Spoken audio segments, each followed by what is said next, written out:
Welcome to the Megyn Kelly Show, your home for open, honest, and provocative conversations.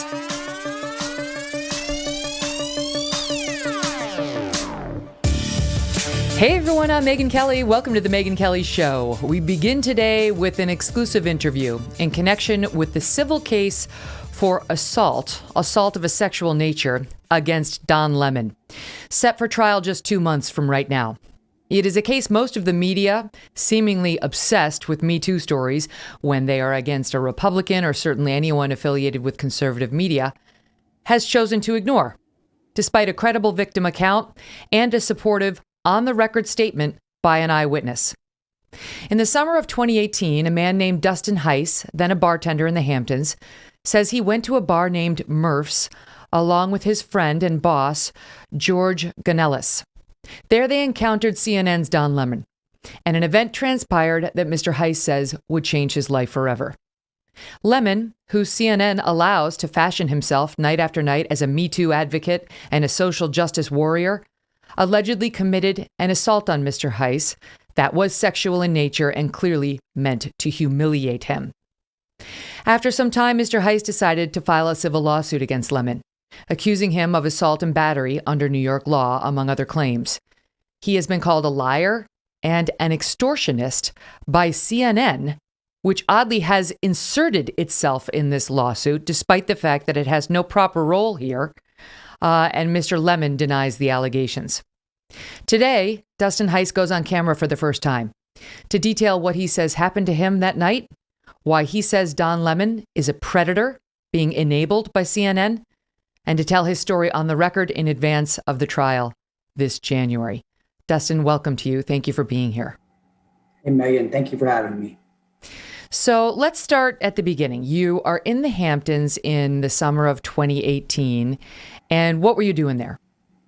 I got a job bartending for the summer, and I moved up there at the end of June and was planning on staying through Labor Day. Okay, so a lot of people go to the Hamptons for the summer to enjoy themselves or for some dough, and so it was a temporary situation where you're going to bartend for the summer. Correct. It's an opportunity to make a lot of money in a short amount of time in the hospitality industry.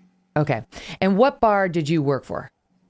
I worked for a bar called Old Stove Pub in Sagaponic. Okay, and that's where George was your boss there, the guy who I just mentioned. Correct. Okay. So you and George one night, this is July of 2018. Do you remember the specific date of the incident? It was July 15th of 2018. Okay. You and George wrap up your shift at your bar and decide to go out for a late night drink? Well, we had worked almost 2 weeks consecutively because 4th of July fell in the middle of the week that year. And we had worked for almost 2 weeks straight. So Sunday we came into work and we had very little, if any, reservations on the books. So our boss, George, gave us the night off. And so we went to Montauk for a little bit, and then we came to Sag Harbor, and that's when I encountered Don Lemon. Okay. And those are towns in the Hamptons that are very popular with folks. So you walk into this bar called Murph's, which I understand is very popular and sometimes with the celebrity set, though it's described as kind of a dive bar. Like it's not a fancy place. It's just popular amongst people who are well known. And did you see him right away when you walked in? So I walked in and I saw him right out of the corner of my eye, sitting over to the right. And he was with a group of a couple other men. And I said to George, I said, look, that's Don Lemon right there. And I decided to approach him and I said, hey, Don, let me buy you a drink. And before he could even respond, I looked at the bartender and I said, let me get 2 lemon drops. And if anything, that was an attempt at humor. And I didn't mean anything derogatory or, I wasn't trying to harass him or, and Don looks at me and says, I'm just trying to have a good time. And at that time I said, okay, I'm sorry. And I walked away and I thought that was the end of it. Okay. And so why did you do that? Had you been a fan of his? Like what made you offer to buy him a drink? Honestly, I was just being cordial. I work as a bartender and part of your job is to engage with your guests and, just have a good time. Everybody, typically when they're at a bar or a restaurant, they're trying to just enjoy themselves. And I was just being friendly. It was just a hello. And I didn't mean anything derogatory towards it. But as soon as he said, I'm just trying to have a good time, I walked away. And that was that. What time of night was this? Approximately about maybe 10 p.m., maybe 9:30. Okay. And could you tell at this point, this particular point where you had offered to buy him a lemon drop, whether he was intoxicated? I mean, it seemed that he had had a few drinks, that's for sure. How could you tell? He just was kind of like shaking his head, and he was like, he looked at me like, you're a bartender. You pick up on these things. People sit at your bar and drink all the time, and he did not look sober by any means. Okay. So he declined your drink, and how far away were the two of you from one another at this point? 3 feet at the most. And I'll ask you this because it becomes relevant shortly, but for the record, are you straight?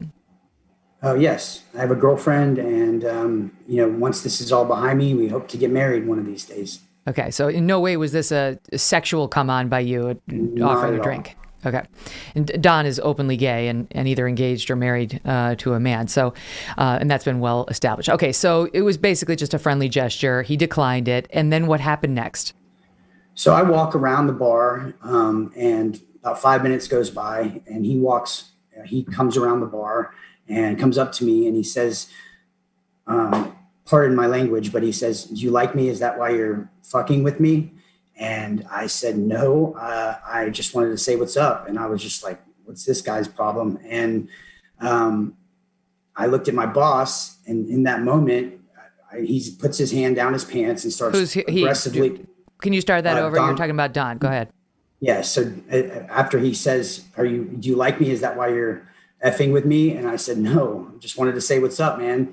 And I look at my boss, and I look back, and he has his hand in his pants, rubbing himself aggressively. And he shoves his 2 fingers up underneath my mustache, thrusts my head back, and says, "Do you like pussy or dick?" And he said it like 2 or 3 times after that.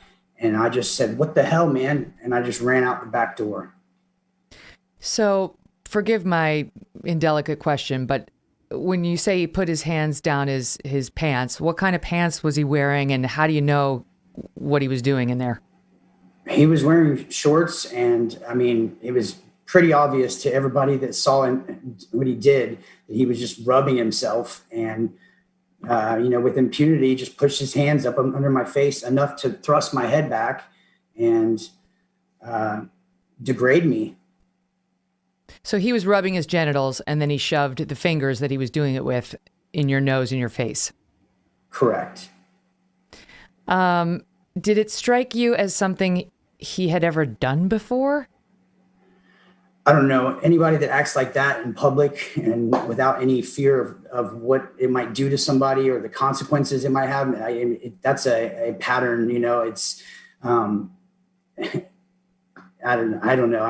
I wouldn't be surprised. I mean, he's protected by the fact that he's African-American, gay man on television, and I'm just some nobody. Mm. When he touched your face, did he actually make contact with your face? Yeah, he pushed my face back completely. Wow. And so did you stumble back, or did you maintain your footing? At this point, I had turned around and my back was to the bar, and he pushed me so forcefully that I was leaning up over the bar. And, after about 2 seconds of that and him repeating, what he said.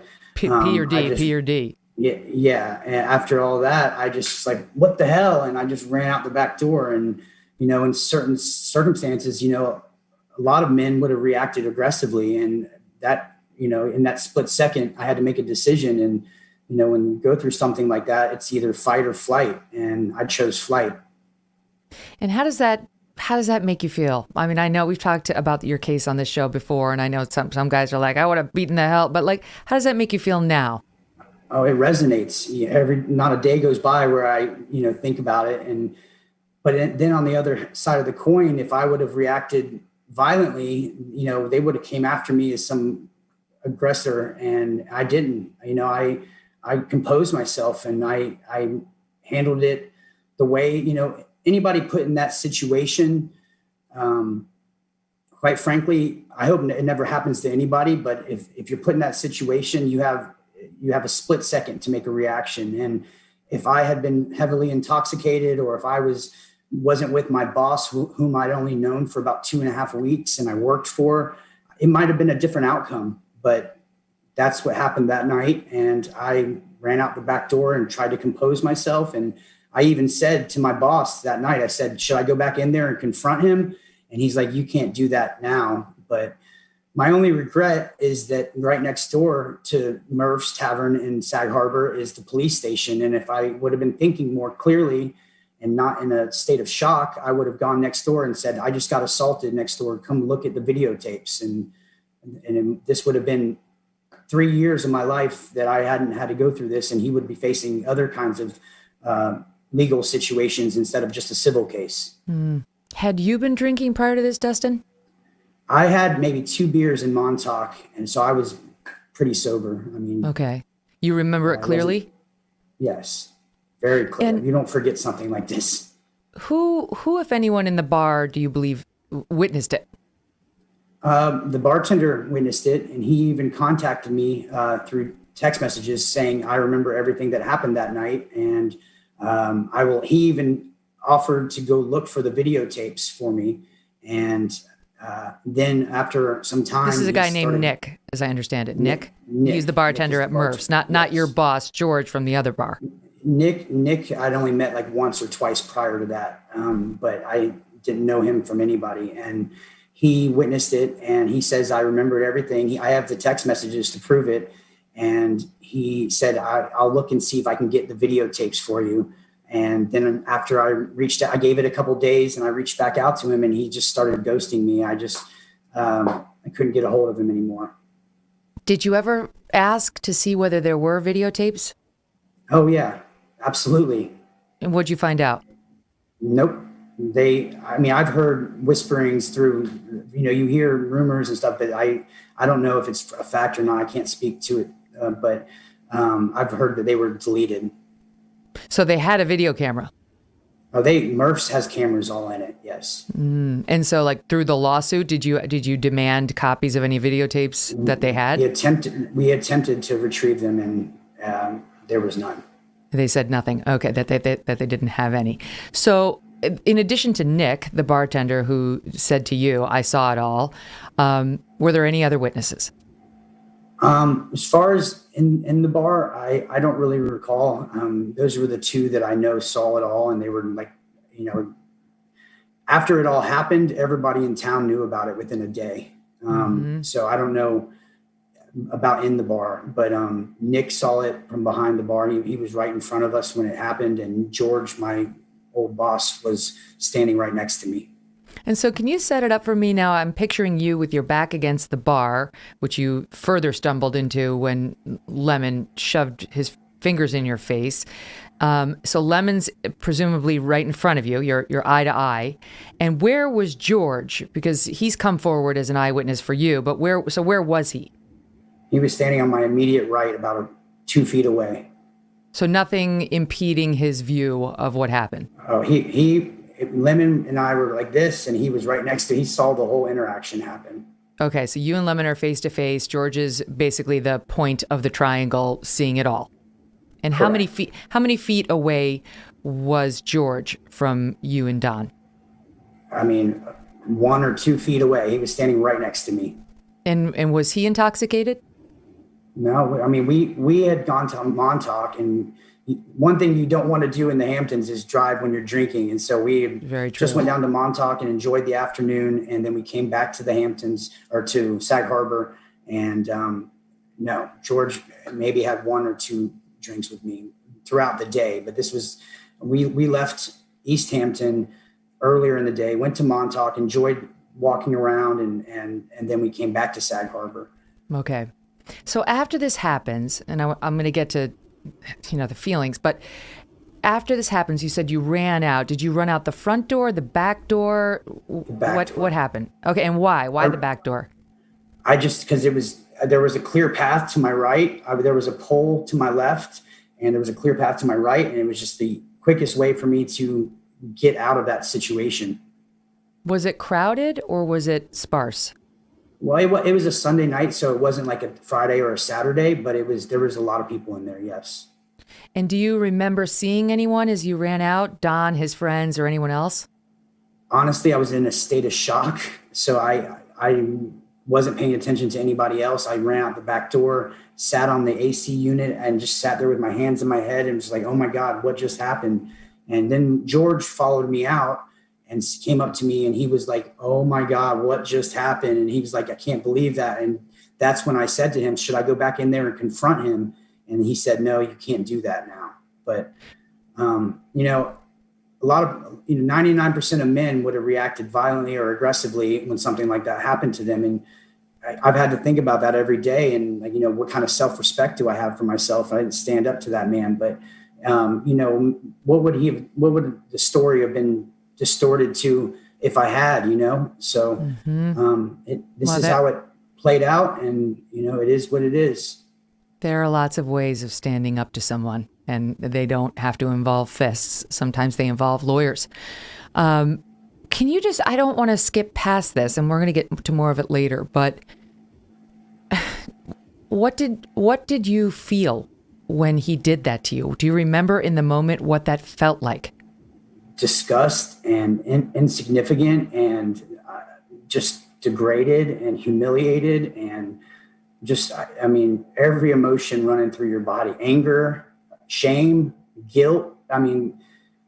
There's a plethora of emotions that go through you when something like that happens, especially being the new guy. I'd only been in town for like a little over 2 weeks, and now I'm the lemon drop guy. Why shame?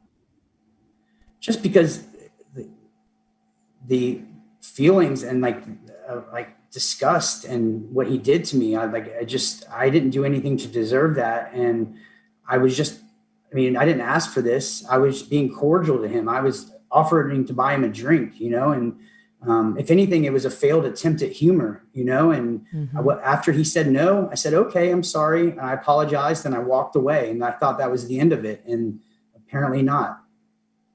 Do you have any idea what his motivation was? An attempt to humiliate, an attempt to come on to you? Like, do you have any idea? I don't know. He was with 2 or 3 other men, and they weren't his fiance or husband, because now I know what he looks like. I can tell you he was not there, but I can't speculate onto what he was thinking or feeling, but I definitely felt that he was trying to belittle me and degrade me and humiliate me in front of my peers with impunity and just without any care about what the consequences it might have on him or the repercussions it might have on me. Mm-hmm.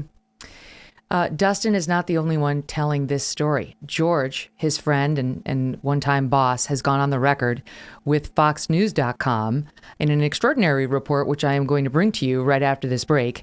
And we'll have more with Dustin on that and on CNN injecting itself into this controversy and how NBC late night host Jimmy Fallon plays into the story. Don't go away.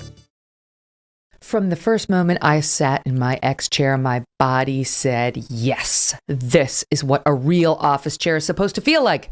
I never actually looked forward to sitting in my office chair. Who does? Until I got my X chair. Come on board. You could be like me. You could enjoy, you could look forward to it. Can your current office chair give you a massage while you're working? No, you got to pay good money for that someplace. But not if you have X chair. Can your current office chair heat up or cool down? No, it can't. Come on, you got to use a blanket for that or a little fan. Not if you have X chair. X chair can take care of all your needs. It's all in the LMX massage and temperature regulation, exclusively designed and made for X chair. And once you feel the customized support of X chair's patented dynamic variable lumbar support or DVL, your back will never be happy in any other chair again. Never ever. It spoils you for all of the other chairs. High performance, quality engineering, extreme comfort. Those are all the reasons I love my X chair. And now I can't wait to be at work.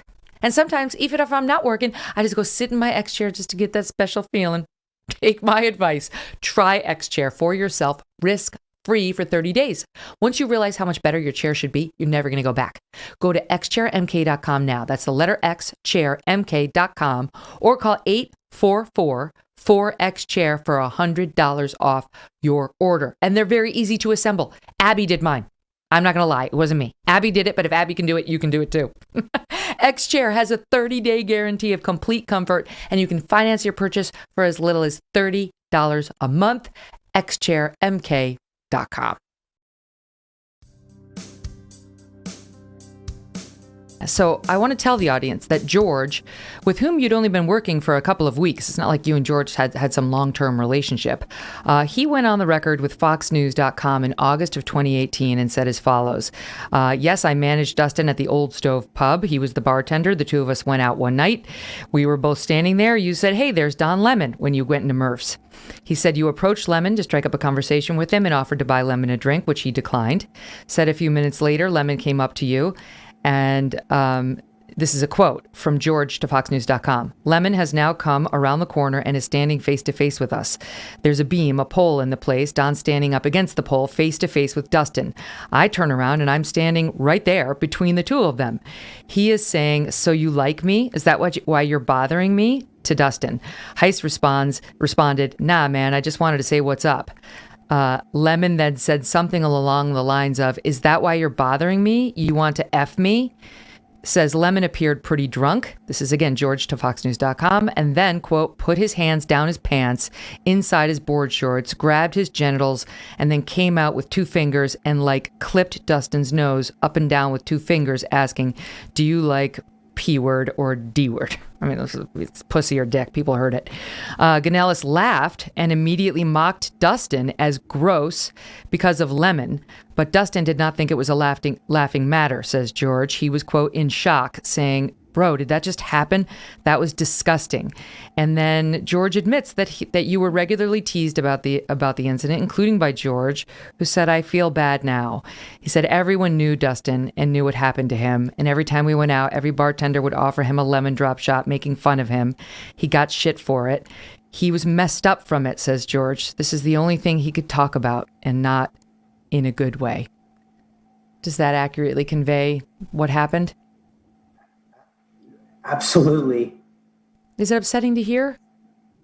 Yeah, I mean, it's a reminder of how bad of a summer that was. And I mean, what was I going to do? Go back to Florida with my tail between my legs or just laugh it off with everybody? And I tried to stick it out as long as I could. And eventually I just was like, I can't take this anymore. So I left sooner than I was anticipating, but it just got old. I was sick and tired of being the lemon drop guy and people snickering behind my back. And I mean, I'm pretty tough when it comes to things like that, but I'm in a new town. I'm the new guy. And now I'm known as this lemon encounter. And that's basically the butt of everybody's joke. People would come into my restaurant and order lemon drops and put their two fingers up. And it was just an ongoing thing that we dealt with all summer. What do you say, Dustin, to people who say, get over it? Whatever. Is it really that big a deal? Until something happens to you like this, which I hope it doesn't, you don't know how you're going to react. And I'm not going to let them trivialize what I've been going through, because not only was the encounter horrible and disgusting, but the aftermath of what happened has been a daily challenge for me. And, your life doesn't change when you speak out. Your life changes when the assault happens, and my life is forever changed. And I just want to get this behind me. I want to be happy again. I don't want to have to think about Don Lemon ever again. Mm-hmm. No, well, many people feel that way. Is it true that, quote, everyone knew? Because I know that there is a story involving celebrities like Jimmy Fallon, but there were a lot of people who knew. And what happened with Fallon in particular? Well, Jimmy was one of our regulars at the restaurant that I worked at, and he's awesome. He's stuff of legend in the Hamptons. He's really good guy, and he would sing karaoke at our restaurant. He would, we wouldn't even charge him, and he would make us charge him for a Diet Coke, and he'd leave us a $500 tip just because that's who he is. And he happened to be in my restaurant the very next day, and my staff was all running around saying, Jimmy, you're not going to believe what happened to Dustin last night. And so he knows what happened. And when they told him what happened, he put his hands on his face and was like, oh my God, he can't do that. He's all about the Me Too. What is he thinking? So he's aware of what happened. He knows this story. I mean, he was there the day after and saw me not very happy about it, but also just trying to go with the flow because, again, what was I going to do? Leave the Hamptons and go home, Yeah, so I stuck it out. tried to make a go of it. So what about that? Because, I mean, are people like Nick, the bartender, anybody else in the restaurant coming forward, volunteering to be witnesses at trial? Because, even a Jimmy Fallon who saw you the day after could potentially be relevant to, a trial. Are people raising their hands? Are they agreeing to show up? So typically in the Hamptons, celebrities are protected and, but 99% of them don't sexually assault people in public in front of everybody. But as far as the staff and the other people that Nick and a few other people that witnessed it, they're worried about their jobs being jeopardized and being blacklisted in the Hamptons because they spoke up against a celebrity. And so, and I don't blame them. One of the witnesses lost a job during COVID. He was working for a celebrity as an executive chef, and he got fired when they found out that he was, had spoken out against lemon. So that's George. And so they attack people that speak up against them, and a lot of times these people are protected, but most times they don't do what he did to me. It's disgusting. It's the power imbalance. I mean, in today's day and age, people look at you based on power or disempowerment, based on the color of your skin, your gender, your sexuality. But in this situation, the person who is in minority groups in most of those categories is actually the powerful one. And you are the one who has relatively little power. And that is why people are reluctant and afraid. Absolutely. I mean, I'm nobody to them, and the media especially is designed and to protect these people. They have the ability to control the narrative. And when this all went public, they swept it under the rug, and nobody wanted to speak up against it, even though there's credible, witnesses and allegations that unfolded. And I'm just brushed to the side. Oh, I mean, honestly, there was a paper thin lawsuit filed against some folks at Fox News, some personalities there, and it's since been dismissed. But for when it first came out, it got so much coverage because people love to see a Fox News anchor's name on the receiving end of one of these charges. But this case, very different reaction in the media, despite the fact that, as I understand it, Don Lemon has tried twice to get your allegations dismissed. He's failed both times. And unlike any of those other cases, you have an eyewitness, George, who has gone on record with the media and is prepared to take the stand at trial, you tell me, and testify on your behalf. Well, sexual assault is not a partisan issue. I mean, it happens to all walks of life, including men. There's a stigma about speaking out on sexual assault. Will I be believed? Will it even matter? In fact, Don Lemon has a whole segment where in 2018 that I saw, and it was one of the things that propelled me to speak up, where he says there is no standard way of reporting a sexual assault. And he goes on to just basically try to be a champion of sexual assault survivors, and he claims to be one. Well, if he really is a survivor, he's got some issues that he's never really dealt with. But it's dangerous to only report one side. It's the reason survivors don't come up and speak out, because they fear of retaliation. And anyone who's experienced sexual assault in any situation should feel empowered to be able to speak up against this stuff. But unless your views and your ideas and align with everything, then you're not. It's really, you don't know if you're going to get, if it's going to get any air or any press about it. And it's like Harvey Weinstein or the Matt Lauers of the world. It's crazy. I mean, this firsthand from your experience. So Yep. But although it's very interesting because, when I got sort of pulled into the Me Too movement before it really was a thing, the person I was opposed to, or the person I was essentially, asked about was Roger Ailes. And the media was delighted to report on Roger Ailes having this kind of a history. Delighted. But he was an old, white, rich Republican, right? And not a CNN star who happens to be black, who's openly gay, who calls himself a social justice warrior. So the power dynamic here is much different in terms of the way the media now ranks people, the way they value people. But I do want to talk to you about that moment, because I know that there almost a year or so, I don't know, went by from the time of the assault to when you filed the lawsuit. Was it about 12 months?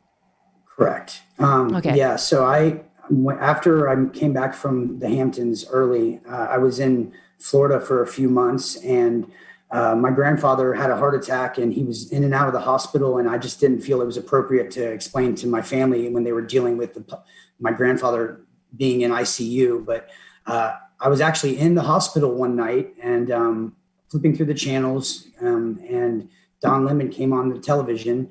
And it was the night that he was speaking out on the Justice Kavanaugh. And that's when he started going on and on about what sexual assault survivors go through and how he, there's no standard way of reporting it and so on and so forth. And as you can imagine, it just infuriated me. And, I think we have that, Dustin. Let me stand you by, because I believe that we have that clip. Let's watch. There is no standard way survivors talk about sexual assault. It isn't always a police phone call and a rape kit or a report filed with HR. Sometimes they don't talk at all for years, even decades. Sometimes a little comes out in a conversation with a friend, a partner, or a doctor, and sometimes it comes out all at once. Why is it so hard to talk about? Well, part of it is fear, and part of it is doubt. Will I be believed? Will I be blamed? Will I have evidence? Do I have to relive what happened? Will everyone judge me? And if I speak out, will it even matter? People are tricky characters. Innocent until proven guilty must remain the law of the land. But at the same time, some guilty people do cloak themselves in innocence. Remember, after all, Bill Cosby was America's dad not so long ago. Are we interested in truth? Are we interested in healing? Or is there, as there always seems to be these days, a political game being played with people's lives? Are we interested in truth, Don? Are we interested in truth? And yeah, I mean, that right there was pretty much the defining factor of me deciding to stand up for myself. And not too long after that, he goes on to say that white men are the biggest terroristic threat in America. And meanwhile, he's terrorizing me in front of all my peers in the Hamptons. So the hypocrisy is just beyond me. And not too long after that is when I spoke up to my loved ones and shared with them what has happened to me. And my own mom, after, obviously getting very distraught, told me, she said, "Dustin, you have to stand up for yourself. You're going to carry this with you the rest of your life unless you do. And, if you would have did to him what he did to you, you would have been arrested, prosecuted, and registered as a sex offender. And, they would have crucified me and called me some white supremacist. But I showed restraint in a very difficult situation. And he took that situation to degrade me and humiliate me. And I had to do something. I couldn't just let this go on." So that clip from Don was in September of 18, a couple months after this alleged incident, and by the following summer, you had filed your complaint. Have you ever filed a lawsuit before? Well, I was working for a company one time, and they owed me a bunch of money, so I had to seek representation on that. But that was a whole separate incident. Okay, so that time and this time? Yes, these are the only two times. So in the lawsuit, let me ask you, it's a lawsuit for assault and battery, intentional infliction of emotional distress as well. And the complaint alleges that you've been, quote, emotionally devastated that this has caused even suicidal ideations on your part and placed you in fear for your safety. Does that overstate things? Well, in the beginning, not at all. I've dealt with all kinds of depression and anxiety. I mean, I'm dealing with something this serious and a powerful man that, and I'm reading stuff online about people saying that I'm going to get murdered before it ever gets to trial, or I'm going to get Epsteined, or I better watch my back. And, I've had to take measures to protect myself. And I've, basically been living in the shadows since this all became public. So you are suing. The complaint, I don't know if the complaint actually alleges this number, but your lawyers at least have made public that the demand is for $1.5 million. I know your lawyers came up with that number, but has he offered to settle this case with you for any amount? Yeah. Yes. So typically in a negotiation time, it's unethical to talk about money, but CNN quickly labeled me an extortionist and said I was trying to get $1.5 million from him. And that's not exactly accurate. My attorneys came up with a number. I told them in the beginning, money is not what I'm after here. I just want to not live the rest of my life in regret and to have a clear conscience and have closure from this situation. I don't want to carry this weight with me forever. I mean, there's no amount of money that cancels out the emotional toll and the psychological toll that you go through when you're dealing with stuff like this. And, he's made 3 separate attempts, almost at $500,000 to try and get me to be quiet. But my silence can't be bought. This is not about me trying to get money. So he made 3 settlement offers to you near the $500,000 mark. Correct. And is there any amount that you would take to settle the case? At this point, I just want my life back. I don't see any kind of settlement happening without an admission of guilt or an apology. But I seriously doubt with his ego and pride that's going to happen. But that would be a start if he said he was sorry and admitted that he messed up. As much the amount of emotions that I've gone through, it's like a roller coaster. You go up and down and highs and lows. And as much as I don't really like him, in order for me to get through this and to not carry this weight with me the rest of my life, I have to eventually forgive him. And even Don Lemon is much as I don't agree with anything he really says, can be redeemed. And hopefully he gets his life together. I hope this is a reckoning for him. It's not. It's not, because we've seen Don Lemon on camera since this happened, before this happened. And, I've said before on this program, I've made no secret of my view that he sees himself as the moral arbiter of us all.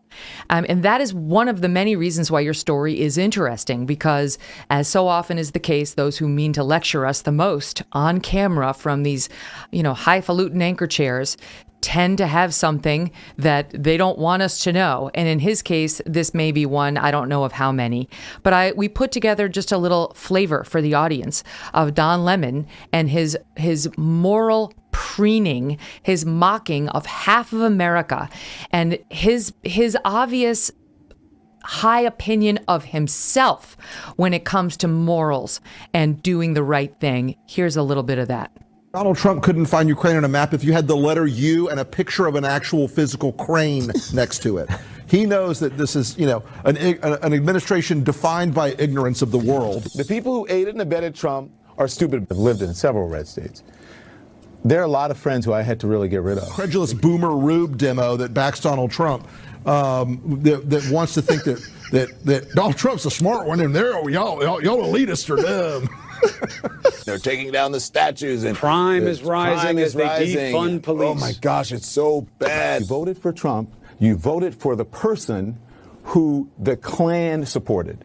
You voted for the person who Nazis support. You elitists with your geography and your maps and your spelling, even though my your math and your reading. If you're not going to get vaccinated, you don't want to social distance, you don't want to wear a mask, then maybe you don't want to go to the hospital when you get sick. We have to stop demonizing people and realize the biggest terror threat in this country is white men. Your geography, knowing other countries, sipping your latte. All those lines on the map. Only they may lead us know where Ukraine I is. think we have to stop coddling people when it comes to this and the vaccine, saying, oh, you can't shame them. You can't call them stupid. You can't call them silly. Yes, they are. The people who are not getting vaccines, who are believing the lies on the internet instead of science, it's time to start shaming them. What else? Or leave them behind. Hold on. Sorry. That was good. Sorry. Rick, that was a good one. I needed that. What has it been like for you to see him on the air night after night saying things like that? Just watching that montage makes me so it just does something to me that I can't even. I mean, the man, his moral compass points right into the gutter. I mean, the things that he says, I don't know if it's just marching orders from Jeff Zucker, and because you look at the people that he works with, Jeffrey Toobin masturbating on Zoom, and Chris Cuomo. He had a producer that came out and said that he assaulted her. This is who these people are, and it's really sad that there's some people out there in the world that really take what they're saying as the truth, and because it's disgusting. Up next, I'm going to ask Dustin whether he's taken a polygraph, and also why he thinks CNN, which bizarrely has inserted itself in the middle of this. What does CNN have to do with this? Don Lemon wasn't even arguably on company time when this alleged incident took place. So what are they doing? Why are they injecting themselves into this? We'll talk about their role in it and why Dustin says that they are complicit. That's in 2 minutes. I want to talk to you about Blue Blocks and their amazing blue light blocking glasses. You need these. If you want to save your eyes, you need these. Since getting a pair of these amazing glasses, I have had no more headaches or fatigue when looking at a computer screen or watching TV or using my iPhone. Hallelujah. I wear them when I'm using digital devices, and they truly have been a game changer for me. They come in non-prescription, prescription, and reading options, and they're made in an optics laboratory in Australia with fast shipping to the US. I also wear their Sleep Plus glasses 2 to 3 hours before bed, and I have not slept this well in years. You've got to protect your eyes. I highly recommend getting a pair for yourself, and you will be amazed with how well you feel after just one use. My favorites are the Aero Sleep Plus glasses, and I also love their Remedy Sleep Mask, which is 100% blackout and gives me the best night's sleep. Just go to Blue Blocks, that's BLUBLOX.com/MK. Don't forget the /MK, that helps me out. Use that code MK to save 15% out. Helps you out too. That's Blue Blocks, BLUBLOX.com/MK. Use code MK to save 15%. Dustin, have you guys engaged in any sort of arbitration or mediation prior to this trial? Yeah, there was negotiations going on with a settlement attempt and everything. And at the beginning of all of it going public, I went and took a polygraph and produced that to them. And but it just didn't work. It fell through. Well, did you take the polygraph?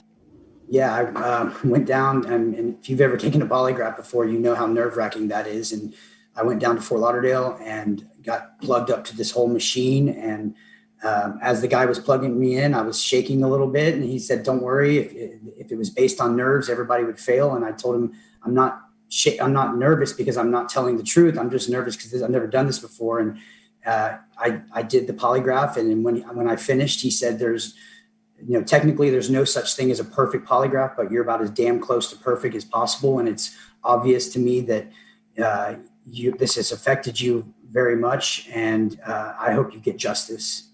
Wow. And do you know whether your lawyers provided a copy of that to the other side? To my knowledge, yes. I mean, this was part of the negotiation in the beginning before we ended up filing the claim. Yeah. And just not to get legal on you, but mediation and arbitration are two terms of art. You know, that you have like a professional mediator trying to settle the dispute, or a professional arbitrator where it's like a mini trial. Those are two different things from just a negotiation attempting a settlement. Okay. So did you mean to say yes to an official mediation or arbitration? To my knowledge, I don't know of any of that happened. Okay. Yeah. So there were settlement discussions. Now, do you know whether he has sat for a deposition? I believe so. Yes. Lemon? It was very short and sweet. He's failed to produce a lot of discovery stuff that we've asked for. Basically has the "I'm not gonna and you're not gonna make me" kind of attitude. Mm-hmm. I assume, to your knowledge, he has not gone under a polygraph examination. I highly doubt it. Mm-hmm. And can I ask you about CNN and its role in this? You have sued Don Lemon, just Don Lemon, right? Yep. You have not sued CNN. No. Yeah, because you can't. He didn't do this, even arguably in his role as a CNN host. It's not something, if you were sitting across from him on the set while he was interviewing you and he did this, that'd be one thing. But no, so you've sued Don Lemon. And yet, what do I see in the press but CNN and its spokesperson commenting on this, denying your account in a statement to Fox News, saying that you seem to bear animosity towards CNN. Quote, "The plaintiff in this lawsuit has previously displayed a pattern of contempt for CNN on his social media accounts." We'll get to that in 1 second. "This claim follows his unsuccessful threats and demands for an exorbitant amount of money from Don Lemon. Don categorically denies these claims, and this matter does not merit any further comment at this time." Let me just tell you something, Dustin. I don't know what the hell CNN is doing injecting itself in this, making a comment on Don's behalf. This is Don's problem. This is not CNN's problem. It may be their problem, in the minds of viewers, but it is totally out of line for CNN PR to be injecting itself into this, because CNN doesn't just represent Don Lemon. CNN represents men and young women and others inside the building at CNN who need to understand that they have someone fair and impartial at the helm when cases like this may come up, even against their most powerful, most successful, richest anchors. And what they are telegraphing and injecting themselves into this, a case about which they know absolutely nothing because they weren't there, is that they don't give a damn about the employees who work underneath Don Lemon or who might feel intimidated by Don Lemon, or Chris Cuomo for that matter, another problem on their hands. All they care about is how they look in the press and how Don looks in the press, and it's disgusting. This statement was totally inappropriate and out of line. What did you think? Correct. I mean, they're complicit in this. Their comments have, influenced people to the fact where they're calling me a liar. And there's been many other websites that have taken their words and formulated their own narrative on who I am and what I've done and what I'm looking for and my intentions here. And if they didn't, they didn't know the facts, they might have not have known that he's offered me almost $500,000 in settlement offers multiple times. And they might not have known about that, but who are they to speak up on behalf of what's going on between Don Lemon and I? They inserted themselves into this. And quite frankly, I think they're complicit in this. This reminds me of the time when Linda Vester accused Tom Brokaw at NBC. She'd worked for NBC for over a decade, and she came out 20 plus years later and said, in the course of the Me Too movement, this is what happened between Tom Brokaw and me. And NBC PR came out, knee jerk, defended Tom, attacked Linda, attacked her. And, my first instinct there was too, you're not Tom Brokaw's PR shop. You represent NBC News, not Tom Brokaw. And this statement implicates far more than just Tom Brokaw. It's out of line and it sends exactly the wrong message to your employees than the one you should be sending. CNN ought to be embarrassed about this. They ought to revoke it. It's not too late. And they ought to let Don Lemon, who has plenty of money, hire his own PR operative. For the record, in the case, Don has denied the allegations, denied that he assaulted you in any manner, and denied your damages, and says he's often the one subject to racist and homophobic harassment. We're going to pick it up there right after this quick break. Don't go away. Black Rifle Coffee Company is not your typical coffee company. Black Rifle Coffee develops their explosive roast profiles with the same mission focus they learned as military members serving this great country, and are committed to supporting veterans, law enforcement, and first responders. With every purchase you make, they give back. You're not just supporting coffee, you're supporting America. Black Rifle imports high-quality coffee beans from Colombia and Brazil and roasts 5 days a week at their facilities in Manchester, Tennessee and Salt Lake City, Utah. They donated over 150,000 pounds of coffee to soldiers deployed overseas, law enforcement officers, wildland firefighters on the West Coast, and medical workers during the COVID-19 response just in 2020 alone. These are good guys. For every coffee purchase you make throughout November, Black Rifle Coffee will send a bag of their limited edition holiday roast to a service member currently deployed overseas. How about that? To be delivered by Christmas morning.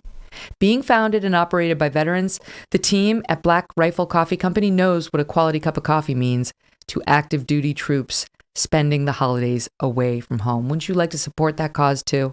Just go to blackriflecoffee.com/MK today and check out the freshest coffee in America. I'm a member. I get the weekly deliveries, monthly deliveries, and I love them. The team has spent thousands of hours tasting, sourcing, perfecting coffee from all over the world. blackriflecoffee.com/MK gets you 20% off coffee, apparel, and gear, as well as 20% off your very first month of what I'm in, the coffee club.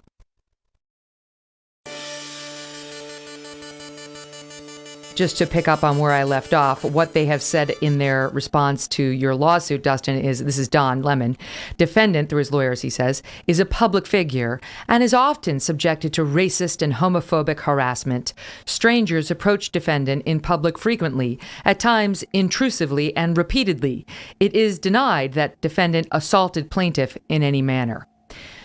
Why do you think they're including that Don Lemon is allegedly often subjected to racist and homophobic harassment and approached frequently in ways that are intrusive and repeated? I mean, just to change the narrative, take the focus off of what he did. He has no other. The truth is not on his side, so he's going to come up with other ways, either bullying or smearing or demonizing me to control the narrative. Can you tell me a little bit about how Lemon's attorneys have handled themselves on his behalf in this case? I know there was an allegation by you that they may have released some of your confidential information publicly. Yeah. How so? What happened specifically? We had a file sharing app during discovery, and both my counsel and their counsel would share this stuff, and they opened it to the public, and members of the public breached it. What seems to be an attempt to dox me or to release my private confidential information. What was in there without doxing yourself? I mean, I'm not asking you to tell us specifically, but generally what was in there? I don't know exactly, but it was just stuff pertinent to our case and, discovery stuff that they just put out there. Why do you think Lemon's attorneys put that out or why do you believe that they made it public? I don't know why they've done a lot of the things they've done. No, but for what do you believe? Based on what do you believe that they released it? Everything they've done has been unethical. We have to hire investigators to find witnesses. They've intimidated witnesses. My therapist, who I've been speaking to, had to hire her own attorney because she was worried, she was getting threatening and harassing phone calls from his counsel. It was just everything they've done is just and blows my mind that can even happen in today's world, But information that you provided to them confidential via this sharing app that allows parties to a litigation to share information. Did you wind up seeing it in the paper, or what led you to believe it had been released to the public? I don't know. My counsel told me that they made it available to the general public. I don't really know the details behind that. You would have to speak to my counsel. What remedy was pursued then? Did you go to the judge? What happened there? I believe that there was talks with the judge, and I'm not sure if there was a motion or not. To be honest, I try to stay out of all the legal stuff because it's too overwhelming, and I'm still trying to get through life. I have a job and I have a family and a girlfriend, and if I get a daily update, it weighs on me and it's hard to focus. So, What about CNN's allegation in their statement, in which they injected themselves, that you had displayed, quote, a pattern of contempt for CNN on your social media accounts? They post their evidence, and I'm going to put it on the screen, is a post by you, the one I'm referring to. It's got you standing in front of the CNN headquarters in Atlanta, and your caption is, touring the CNN center today. This is long before anything allegedly happened. This is 2017. Touring the CNN center today, or as Trump would say, the home of fake news, LOL. That's all you wrote. So is there something beyond this, Dustin? No, I've never posted about them in any other way. That was a day that I was working a trade show in Atlanta, and I had a free day. If I was so anti-CNN, why would I pay money and spend half a day touring and seeing how the news was done or what I thought was the news? But the only attention I ever gave CNN in the past, it was like watching Anthony Bourdain, Parts Unknown. I could care less about CNN or Don Lemon until what happened to me. And then I started paying attention and seeing what he and the network was all about. Well, certainly since you filed a lawsuit, you've posted about them, but they seem to be referring to prior to bringing this case, you didn't like CNN. After the alleged incident, everybody understands why you wouldn't like CNN. But if you had a pattern prior to, they're suggesting it, that's why you brought this case. Is there more than this post? No, not at all. There's one post, and it was me quoting what Trump said about the thing. And, if they want to make this about politics, I didn't even vote in the 2016 election, so they can, this isn't about race or gender or political affiliation or sexual orientation. This is about right versus wrong. And they're trying to find anything they can to demonize me and slander me and smear me and make me look like the bad guy. Mm-hmm. That's because they can control the narrative with their media outlet, and this is how the mainstream media has done this for years. This is not the first time this has happened. Don Lemon, when he kicked off his newly named show, right? They renamed it with his name in it, vowing to hold people accountable for their words and actions, but with grace. Yeah. Has he lived up to that? No, I mean, he started a new podcast with Chris Cuomo, and he also has credible allegations against him, and it's called The Handoff. It should be more like the Hands Off podcast, because it just blows my mind that these people are still on the air, and after credible allegations, whatever's going to happen to him will happen to him. All I can do is speak my truth and stand up for myself and know that I stood up to that man, and for the rest of my life, I'll have that. But I don't have any faith that CNN's ever going to do the right thing. I mean, look who they employ. If you do go to trial, are you prepared to testify and take the stand? Absolutely. It's when you're telling the truth, it's easy. And when you're lying, that's the difficult part. And so he'll have to get on the stand and share his story too. So I'm ready for that. Yeah. What should happen to him if you get a jury verdict in your favor? That's not up to me. Again, I can just stand up for myself. Quite frankly, do I think he deserves to have a platform to influence the minds of the world? And no, absolutely not. But again, I don't put anything past CNN. I mean, they're rife with sexual predators and deviants and other people. So I have no doubt that they're probably not going to do the right thing in this situation, no matter what the outcome is. Mm-hmm. What do you think people need to know as they watch Don Lemon at 10 o'clock on CNN at night? Look at the way he comes at Kanye West and Nicki Minaj and just comes at these people. He was just down here in Florida. He's been bashing Florida for a year now during the COVID thing. And then he comes down here and without a mask, and he's sitting out in Palm Beach by a pool at a hotel. I mean, he's just the biggest hypocrite. And, this guy claims to be a champion of sexual assault survivors, but then he goes out in public and commits sexual assault. So I just hope people open up to this and to who he really is and who this network really is. This farce of a Me Too movement, it can't be partisan. It's, you can't pick and choose who you decide to stand up for. I haven't had any support by them. And, because Don Lemon's part of their whole crew. And, this happens far and wide, and it happens to men too. I mean, Me Too should be for men too, you can't pick and choose who you support. And especially when they're going through probably the most difficult thing of their lives. Anybody that speaks up, I give them all the credit in the world, because I now know how difficult it is. And mental health is a very real thing. It's not like a broken arm or a black eye that you carry around and people see that you're hurting on the outside. You're hurting on the inside. And it's something that you carry with you. And I'm just looking forward to being happy again and putting this behind me. I know it's been a rough year plus. You've had lots of deaths in the family. I can see the stress weighing on you. The litigation is stressful under the best of circumstances. But I know you haven't had the best of circumstances over the past couple of years. Walk us through what your life's been like. I don't even know where to begin. Well, in the beginning, you start off with anger and rage, but as time goes by, you find ways to cope and to navigate through life.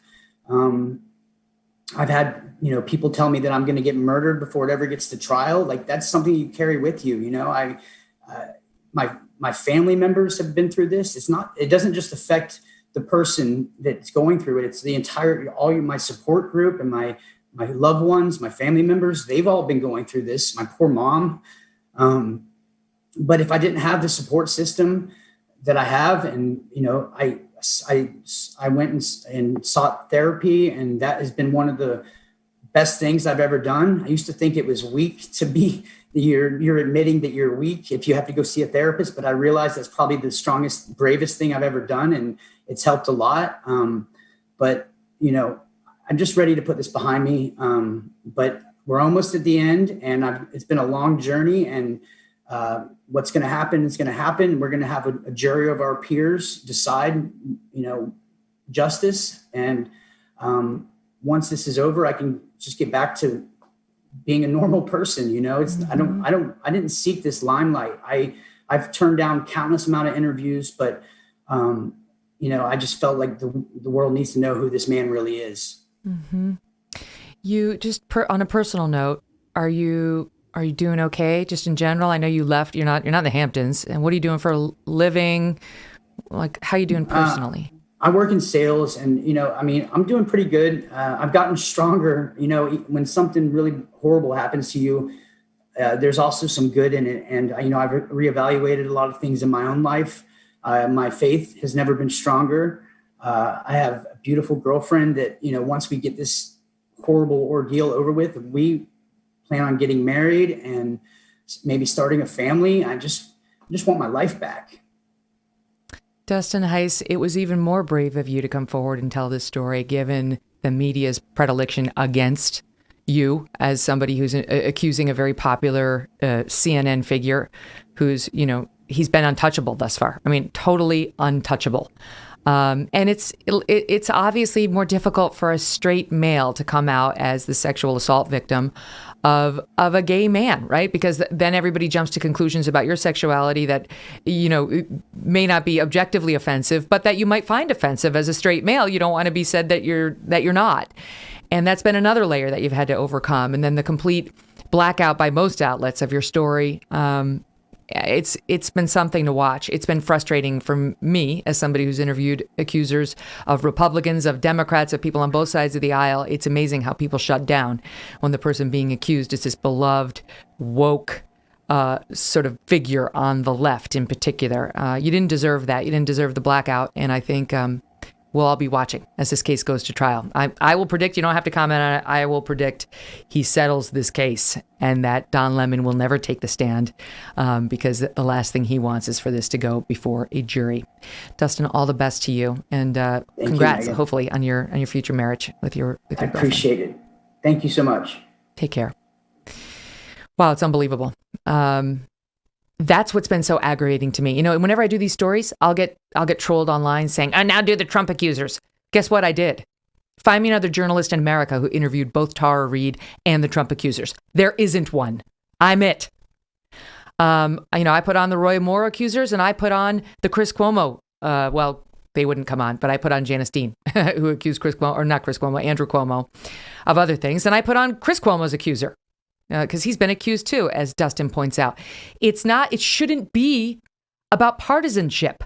That's how the Me Too movement jumped the shark, right? It's the Democrats made it about partisanship when they said, believe all women, right? And they said that in the context of Brett Kavanaugh. But then as soon as Joe Biden was accused, it was, except for that one, don't believe that one. And this guy's story's been all but blacked out, right? I'm sure the left-wing media, certain pockets of it, would have put him on to excoriate him and try to defend Don Lemon. But for the most part, there's been a collective, doubt it. Why is that? You heard Dustin speak about it, and we're going to speak about it a bit more with somebody I've been dying to talk to. Her name is Emily. Now, I hear her say Jashinsky, but I think it's Jashinsky. She's the culture editor for the Federalist. I listen to you all the time, Emily. You think I'd know by now. And director at the National Journalism Center and visiting fellow at the Independent Women's Forum. Will you say it for me so I know once and for all? Oh, of course. It's Jashinsky, but I'm not offended at all when people get it wrong because it's an easy one to get wrong. Is it Polish? Are you Polish by heritage? Russian, as far as I know, okay. But far back. I mean, my first husband was Polish by heritage. His last name was Kendall, but the original was, I think, Kozakowski. And it was spelled totally dissimilarly from what you would expect that to look like on paper. So anyway, thank you for indulging me. So I know you've been listening to the interview with Dustin, and that's sort of where I want to pick it up, the Me Too movement and how it's so selectively applied by the journalists, the media, who really are the ones who make it. The case is or is not a Me Too case based on what the media decides. Yeah, and I mean, this case and your interview, I think, illustrated this clearly and damningly so. This meets the standards for a Me Too allegation that the media has set over the course of the last few years. There's no question that Dustin's allegation clears the hurdle, but that standard is applied on a partisan basis, as you say. But I think the partisan standard is downstream of a different standard, which is that you can sort of it's the convenience, the convenient morality of the sort of media power brokers. And so it's not even so much that they protect people who are Democrats, it's that they protect people in their circle who almost always happen to have this sort of left of center cultural worldview. And I think that's what we see with Don Lemon. I mean, that's why people are intimidated. The videotape question, how interesting was that? The videotapes that almost certainly exist just disappear. Well, it's because Don Lemon is a powerful person. And if Don Lemon personally contacts you, you might be easily convinced to just harmlessly delete some tapes, or so you think. And so, yeah, I think one of the very important things here that interview illustrated is the standard of what constitutes a credible Me Too allegation for Don Lemon, for CNN, and for the broader legacy media is met by Dustin's allegation. Yeah, and they would be even if it were just Dustin, but it's not. He's got George Ganullis, who went on the record by name with direct quotes to FoxNews.com, who's got had a 2-week relationship with Dustin and his boss. It's not like, they're lifelong best friends or it's his mom. This is somebody who has no reason to lie for him. In fact, to the contrary, Dustin talked about how George suffered an employment penalty later once a very well-known celebrity found out that he had gone on the record about the Don Lemon case. Most of the people that George needs to be connected to would not look favorably on him testifying against Don Lemon, but he's going to do it. He's going to show up at trial. The point is not whether George and Dustin are telling the truth, though there's no reason to disbelieve them. I mean, we've been given absolutely no reason to disbelieve them.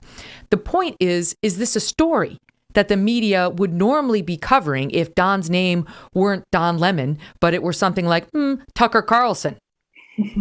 Oh my gosh, they would be ravenous about the story if it were Tucker. Can you imagine? Really, I honestly cannot imagine, because it would be such a feeding frenzy. It's hard to even quantify what that would look like, or even the scope of it. It would be like a nonstop. You know what it would be? It would be a news cycle in and of itself. It wouldn't even just be sort of a secondary story. It would be its own news cycle. There would be a pressure campaign for every one of Fox News' advertisers, even if they're not on Tucker's show, to back out. I mean, it would be like this sweeping campaign. And the question also is, the Me Too movement, I think, set a couple of standards. And one of them I would say is objectionable, that unnamed accusers can just go in. The Aziz Ansari story, perfect example of that. It did engender a lot of backlash. But there were also other standards that said, listen, this stuff is actually completely newsworthy. These are powerful people who are getting away with sexual assault, in some cases, sexual abuse. And they're getting away with it because the media is too intimidated to talk about it, because they, send Noah Oppenheim a bottle of vodka or whatever it is. And they're able to sort of get away with it. And that standard where there was credible reporting, there were credible accusations. That's an important standard. And not only does Dustin's allegation meet the first standard, it actually meets the second standard, as you say, because he's got witnesses, he's got detailed, credible testimony, he's going on the record, no ulterior motives, no matter how far CNN tries to scrape the bottom of the barrel with one single joking tweet. And this is sort of immoral behavior. And that's one thing not to get lost in all of this. This is immoral behavior, A, from somebody, B, who tries to be a moral arbiter and has a nightly platform by a major corporate news network to do that day in and day out. So there's so much wrong with the story on just about every different layer. And that's why the media's silence is pretty damning. It's true. And I have to say, I mean, if Dustin were just about shaking Don Lemon down, almost $500,000 would probably be the number one would walk away at, right? This guy, he's not backing down. He doesn't want to be silenced. He's ready to go to trial. Again, I predict Don Lemon will pay him. He'll pay him the full amount rather than take the stand at a trial. It's just, I don't think that's ever going to happen. But we are now into serious money, and still the media doesn't cover it. Now we're 2 months away from trial. It survived 2 attempts to have it dismissed, this case, and still the media doesn't cover it. I mean, at what point do you say the thing has legs and we're going to need to cover it the same as we would if it were Sean Hannity, right? But they won't. And the piece of it that hasn't gotten any attention is how CNN injected itself into this thing to try to say Don didn't do it, and this guy's an activist against CNN, which isn't true. There's no proof of that.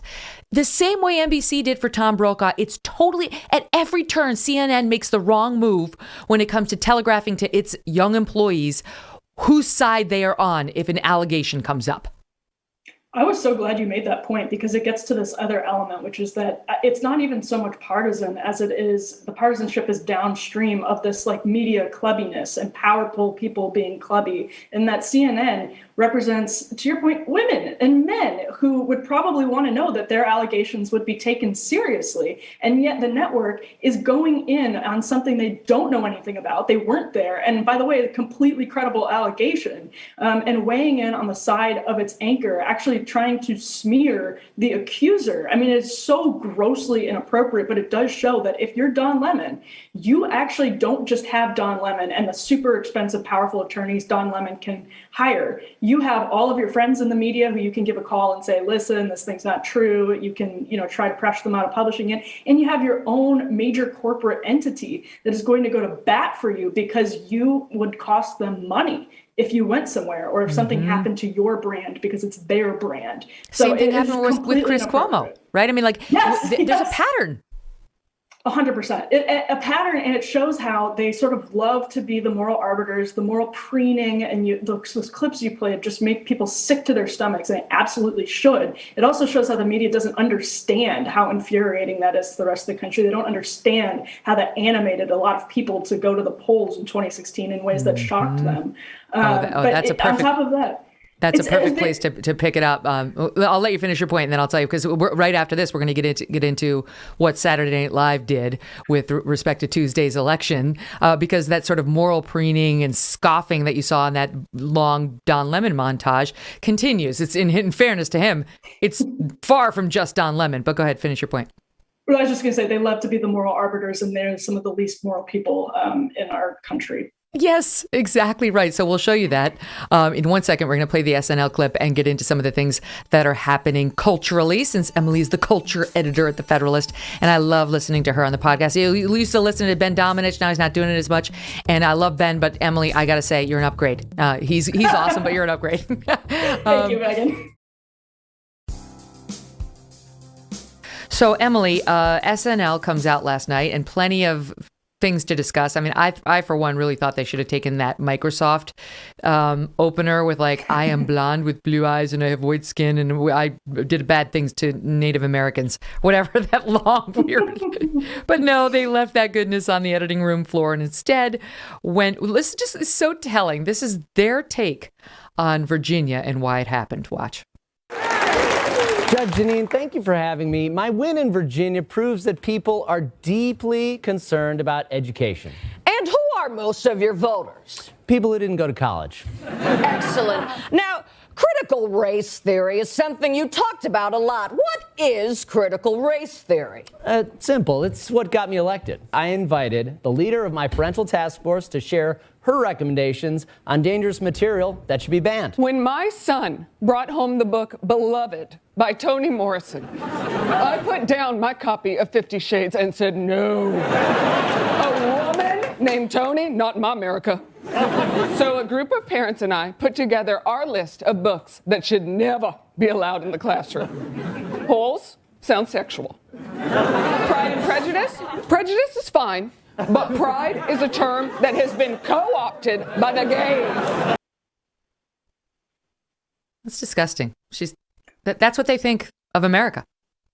It's also just the mediocrity of our educated sort of like elites in the perfect form, because these jokes aren't funny. They're not rooted in any reality. This is like completely not what happened in Virginia. Our team at the Federalist was out in Loudoun County reporting on some of the parent activists, Black Americans, immigrants. I mean, there's so many people who were upset by the real things that were happening in Loudoun County and in their state that motivated it. So and the college educated barred, the people who didn't go to college jab, is also a perfect indictment on the contemporary left and how it sort of morphed from a movement that wanted to represent labor and the working class into a movement that actually actively has contempt for the working class, because on these cultural issues, they look down on the working class, and they regularly implicate the working class in all kinds of evil. There's a tweet going around now saying if you're not Black and you're using the term woke pejoratively, it's a racial slur. It's like actually amazing how the way that we've inflated the definitions of racism and bigotry and hatred implicates everybody who doesn't happen to be an educated cultural leftist elite in all of these terrible things that we have worked so hard in this country, spilled blood, sweat, tears to stigmatize and to erase from our culture. Is remarkable. And that, I think, really does show the contempt they have for people who are outside of their class. You know, they didn't even make a joke. They just said they're not college educated. There's not even a joke there. That's the punchline. The language policing, by the way, is so annoying. So you can't say woke now unless you're Black and you're saying it in a positive way. If you say it in a way that's negative and you're not Black, then it's a racial slur. Well, woke. You don't control me. I'm going to say what I want. It's like, I remember years ago, I was talking to Bernie Goldberg. This is like, a harbinger of things to come. And he used the term midget. And I'm like, you're not supposed to say midget. You're supposed to say little person. This is live on the air. And his response was midget. And I was like, because on television, we're all like, oh, he said the thing. But honestly, it's like they leave you no choice. The word policing, the thought policing. And to your point, that was the line, right? Oh, it's people who did not go to college, because they could not possibly give two shits what happens to their children in K through 12 education. They're too dumb. It parlays perfectly to that Don Lemon segment. Perfectly. It's so perfect, actually, and I was just going to go back to that because it shows how some of these people who are, and I think it's some mediocrity. I think that's really the best word to use in this circumstance, because their ideas go wildly unchallenged, and that's why they think you just have all of these uneducated rubes coming out to vote for Glenn Youngkin, white uneducated rubes coming out to vote for Glenn Youngkin, who, by the way, the indications are that he did fantastically well with the Hispanic vote. That's why they think this, because their ideas are never challenged, because they have created this world in which everything that is a challenge to them is actually bigotry and racism, and they don't have to listen to it. And that's how this really sick ideology metastasized. And it is our governing ideology, because it's coming from the heights of every major institution, whether it's Saturday Night Live, Don Lemon, whose show is not very highly rated, but CNN is one of the top news websites in the world, one of the top websites in the world. These are people with a whole lot of power, and they are the ones that are governing us with their entirely hollow and sick morality. And it actually puts working people down. It puts normal people down. People are getting really fed up with it. That's how you get Youngkin. So SNL using people's lack of a college education as a literal punchline, it's so counterproductive. I feel like, okay, you can mock all you want parents who lined up for hours to speak out against mandatory masking or mandatory vaccines for young children, or really disgusting cultural filth in the library. And we are not talking about Pride and Prejudice. We are talking about, we've run the soundbite twice now. I'm not going to do it a third time. But books that actually glorify and lift up and encourage the rape of young boys, celebrate young boys performing oral sex on grown men. I don't care who you are. That doesn't belong in a school library. That's effed up. And any sane person can see that. You don't have to be Tipper Gore to say that's too much. We object. This is wrong. They can diminish it till the cows come home. The Pride and Prejudice. Oh, the prejudice part is okay. That's not what this movement was about. And the real parents out there know it. I mean, I look at it, Emily, and I know you're on the ground. And I think, okay, you can either learn this lesson right now on your own in the wake of last Tuesday, or you will learn it again next November when the voters go back to the polls in 2022. I don't know if you had a similar reaction, but in the couple of days after the 2016 election, I was like, so is this the case now that the host of Celebrity Apprentice, literally somebody who was hosting that show not very long ago at that point, like 18 months ago, is it the case that if the host of Celebrity Apprentice defeats the former Secretary of State in a presidential election, is this what actually is the course correction that the media needs to embark upon? This has to do it, right? And if anything, we saw the sort of navel gazing and the reckoning for a couple of weeks. You had Dean Bequette at the New York Times saying, we don't get religion. But then after that first couple of weeks, they latched onto the racism, sexism, bigotry excuse and dug deeper and deeper and deeper into the trenches. And that's where it's well, they can learn a lesson in November 2016. They can learn it in Virginia, but they never internalize it. And I don't know what could possibly make them undergo this course correction, because it's a religion. This is you're asking them to forfeit and to give up something that in many good people's minds, and there's some people who are decent, they want to actually be fighting racism, but they have no idea what's happening in the rest of the country. That is a good point. That's a good point. I can tell you, I have someone in my family who got addicted to drugs during the opioid crisis, and dealing with that whole thing has just been very rough on the whole family. But I would say, with respect to this person in our family, I describe my own behavior as if we could just, that's how it is when you're dealing with an addict. If we could just get this person to go over this hump, or get over this bridge, or just get into this program, or just. And what you learn over the years is there's just no just that's going to be the solution. It's a very tough nut to crack. And you're saying the similar thing about the media. Trump didn't help them be more self-reflective. In fact, he added to their own problems of, blinders and not being able to understand the country and hating the working class at their own expense. And Tuesday's election's not going to do it. And this year's not going to, none of it's going to do it. So basically, the country's got to forge on without them and vote out the people, not the James Carvilles of the world, but the far left wokesters who want to police every thought and every word that we have. Yeah, it's true. And there also has to be, so what scares me, so I was born in the early 90s, and I live in a deep blue city. And what I see is that it's not just sort of members of the elite media. There are a lot of people who have filtered through our system of higher education, and even K through 12, as the Virginia case illuminated, who have this very deeply ingrained sense of that empty morality. That's not real morality. They believe that all of these inflated definitions are not only accurate, but essential. And there are a lot of good people who have been sort of conditioned to see the world this way. And that's a reckoning that goes beyond the media. That's what happens if you talk to, as I know that you have, people at corporations. A lot of times they say it's their own employees. It's not even the threat of bad publicity from the media, but it's their own employees who are complaining about a heterodox thinker who might work for them, or may have been hired to work for them, or some sort of bad tweet. It's their own employees that cause them to make these sort of woke decisions that end up resetting the standards for our entire society. I have no sympathy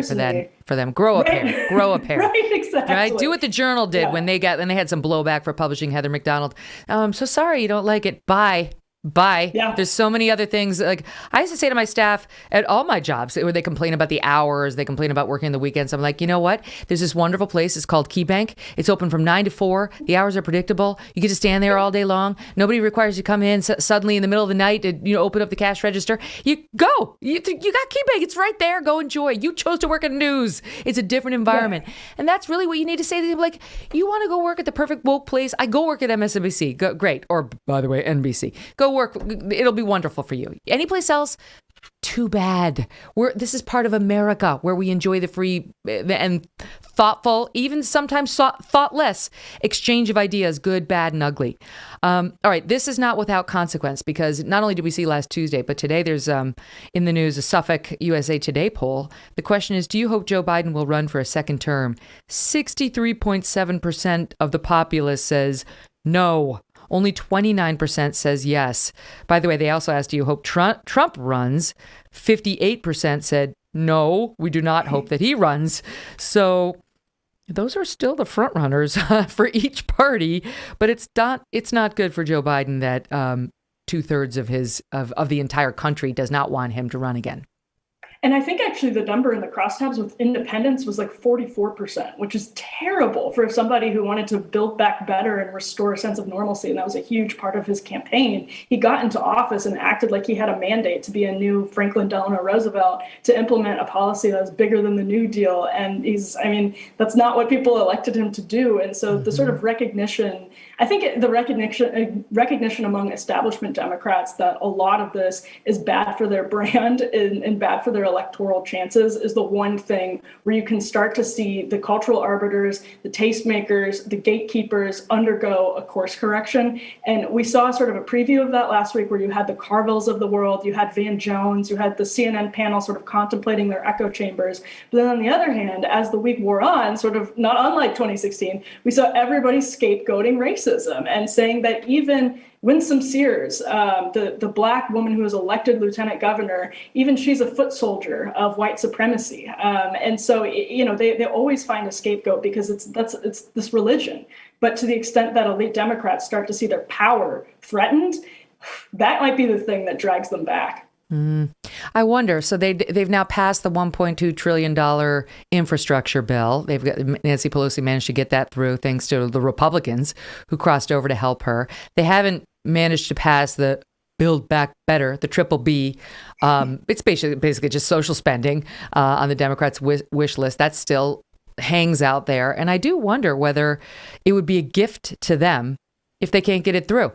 Like, if they get it through, I don't know whether Joe Biden's numbers go up or down, because he wasn't elected with a mandate. He wasn't elected to take the country far left, to spend trillions and trillions of dollars that we don't have while we're in the midst of an inflation problem. And I do wonder whether, some of these Democrats should be rooting for that to fail, for Manchin to really throw down, or Sinema to say, you know what, on second thought, no way. Because I don't know that that's going to help them. Yeah, and that's a really good point, because they are also used to having the entire media, entire legacy media be the support system for them. So it's their public relations arm. So if they pass something that might be broadly unpopular with the country, it's generally sort of popular with the media for ideological reasons. And so they get this huge public relations boost. But the legacy media is not what it used to be. We're fragmenting into all of these little niches. And so they're going to have, if you have Joe Rogan railing against your bill, if you have Megyn Kelly railing against your bill, that matters a lot. And so their PR arm is sort of disintegrating a little bit. And I don't know that they fully realized that. And they've also sort of screwed themselves with their own polling questions into thinking a lot of this huge social spending is popular. And those questions are asked in a way that, of course, the media would frame the issues. But if that's not happening, and people are just sort of actually finding the cold, hard reality of this, I think you're right. I think it would be a gift for them if Manchin and Sinema block it, because this is this bill is just larded up with a lot of unpopular things. That isn't to say parts of it aren't popular, but it's a huge, huge bill that can be spun and should be spun to show how negative it is in certain aspects. I like larded up. I'm going to use lard more in my daily vernacular. It's a surprising verb. Yeah, it's very graphic. Yeah, it brings it home. It really has a certain image, and it's not a good one, as we all know when swimsuit season comes around. All right, so let's talk about the vaccine mandate, because it suffered a blowback this past weekend when the Fifth Circuit Court of Appeals, which oversees Texas, Louisiana, I think Mississippi, found the vaccine mandate unconstitutional. As the audience knows, Joe Biden refused to sort of put it in writing this executive order saying, you've got to do it if you have 100 employees or more. He finally did it. And as soon as he did it, it was legally challengeable. Like we couldn't challenge it until he actually put it in writing. And now it's failed in front of the Fifth Circuit, which is very well-respected court. Very bad for him. But they have the solution, Emily. They have the solution, and that is Big Bird. He is going to sell it to us, even if our employer can't ram it down our throats. Here's a little bit of the town hall CNN did with Sesame Street. Hey, Granny Bird, question. Have you decided if Big Bird's going to be getting the vaccine? Oh, yes, I did. I asked my questions and I got my answers, and I've scheduled an appointment for my grandson. We're leaving in a few minutes. I'm a little scared to get the shot because I don't like needles. Will it hurt? Oh, it's okay to be scared and to have some of those big feelings, Big Bird. Can I tell you something? I'm a grown-up and I don't really like needles either. In fact, even as an adult, I don't like to look when the doctor puts that shot in my arm. And I'm the same way too, Big Bird. Well, but you're a doctor. Yeah, but even some doctors don't like getting shots. Luckily, there are ways that we can manage some of those big feelings. Oh, yeah. One thing that I find is maybe singing a song to distract yourself, maybe the ABCs while you're getting your shot. You know what I like to do? I like to bring something from home that might make me feel safe, like a favorite toy, maybe. Is it over? Is it over? It's never over. It's never over. This is, people are calling it propaganda. I mean, I guess they did it with Big Bird and the measles back in the 70s. And you were not even close to being conceived then. I was in a stroller. But this is a thing, and this is the way. So if they can't force you into it, they're going to guilt you into it. I guess that's okay. I'd rather be guilted than forced by a court. Well, yeah, but the other weird thing about that is it's clearly geared at parents and not children. And so in the beginning where Granny Bird is saying, I asked all of my questions and I've made my decision. And it's like, well, that's clearly not for the children. That's for the parents watching. And so they're now using, anthropomorphic puppets to influence parents' decision with state-sponsored television. I guess they're trying to get at the children watching CNN in the morning, which is like, those kids have much bigger problems than the vaccine on their hand. They should. I'll keep them in my prayers. This is not a thing. But I will say, already you're seeing vaccine mandates for the young ones for between 5 and 11. And that's crazy. That is truly crazy. I personally emailed the head of our school and said, this is the hill a lot of us will die on. Because, look, I'm not saying never, but there's no way I'm offering my 8-year-old up first in the first round before this thing's even got, it's the emergency authorization. It's not even the permanent authorization. But these schools are so in love with these mandatory vaccines. More and more it's happening. And I do wonder whether that's going to be reflected in those polls we were talking about, or in those on that voting day next November too. I don't think you are alone at all. I think that's probably going to be a very common sentiment. I'm sure it already is around the country. And it's perfectly understandable and reasonable to anybody who doesn't live in the Fauci echo chamber and the Fauci bubble, and has sort of been able to take a breath and say, listen, it's true.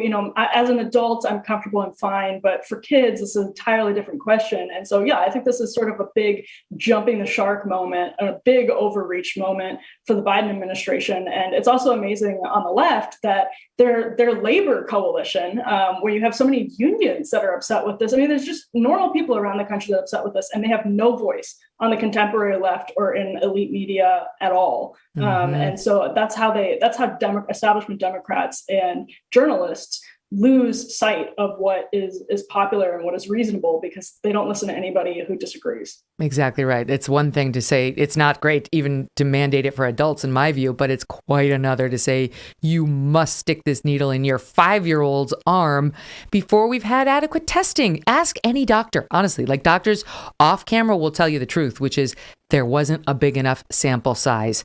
And look, maybe you want to go, 6 months into it. I get that.